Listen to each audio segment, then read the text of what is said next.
Well, joining us from Washington, D.C. to discuss this is Alexander Crowther. He's a senior fellow at the Center for European Policy Analysis. Glenn, good to have you on the program. So it's all about the money and all about the economy in Britain. And Rishi Sunak certainly got quite the task to try and manage all of this. How do you expect him to go about trying to stabilise the British economy? Well, interestingly enough, just based on the news of him becoming the prime minister, things have stabilized a little bit, and that's good news. You notice he swore that he would stabilize inflation before he cut taxes, and he really needs to do that. That was part of the problem with Liz Truss is, cutting taxes too quickly. The fact that he was a competent manager of the British economy before becoming the prime minister is really great news.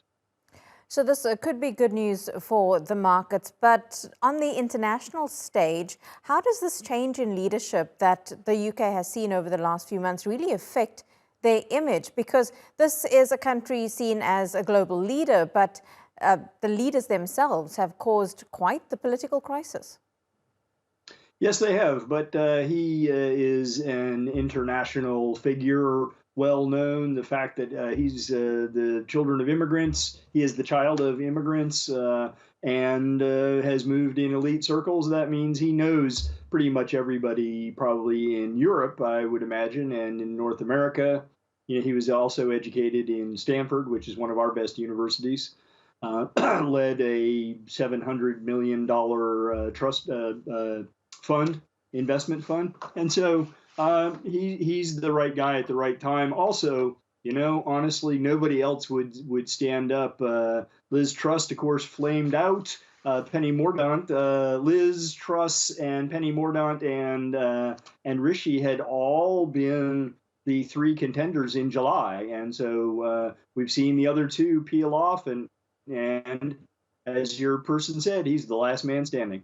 Yeah, the last man standing. And do you expect that man to make any big changes in terms of Britain's foreign policy going forward? I mean, he's obviously got a lot of domestic issues to try and tackle, but we can't outline the importance of Britain on the international stage.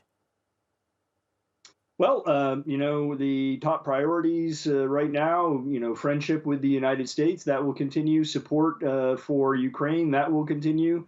And support for Brexit and stabilizing after that will continue. So I don't see any change in British foreign policy out of this.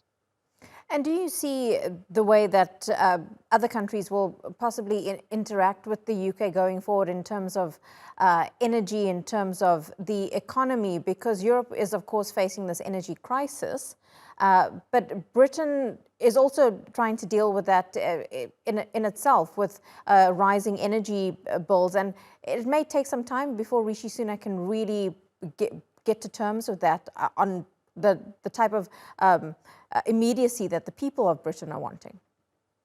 Yeah, this is not a Ferrari. You can't just turn it on a dime. This is more like a super tanker, which takes time to turn. And so he's going to spend the next 90 days at least just trying to get the British economy under control. Yeah, it's going to be a very interesting 90 days indeed. Glenn, thank you so much for your analysis, speaking to us there from the US Capitol.